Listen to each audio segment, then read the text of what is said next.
ரொம்ப வருஷமாக மூட்டு வலிங்க. பார்க்காத டாக்டர் கிடையாது, போகாத ஆஸ்பத்திரி கிடையாது, தேய்க்காத எண்ணெயே கிடையாதுங்க. ஒன்றும் பிரயோஜனம் இல்லை. நானும் என்னென்னமோ பண்ணி பார்த்துட்டேங்க, ஒரு பிரயோஜனம் கிடையாது. இந்த நேரத்தில் தான் என் நண்பன் வந்து இறை நேச்சுரல் முடவாட்டு கால் கிழங்கு தைலம்னு ஒன்றை என்கிட்ட கொடுத்தாரு. அதை வாங்கி நான் தேய்ச்சதுக்கு அப்புறம் தான் எனக்கு மூட்டு வலியே கிடையாதுங்க. இதை நான் எங்கே வேணுனாலும் சொல்லுவேன்.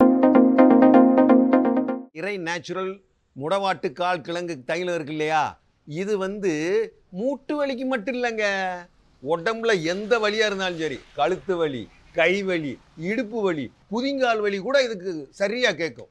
அதனால உங்களுக்கு தேவையானதை நீங்கள் இங்கே இல்லை, இந்தியாவில் எந்த மூலையில் இருந்தாலும் நீங்கள் நம்பருக்கு ஃபோன் பண்ணீங்கன்னா உங்கள் வீட்டுக்கே அது வந்து சேர்ந்துடும். சரியா?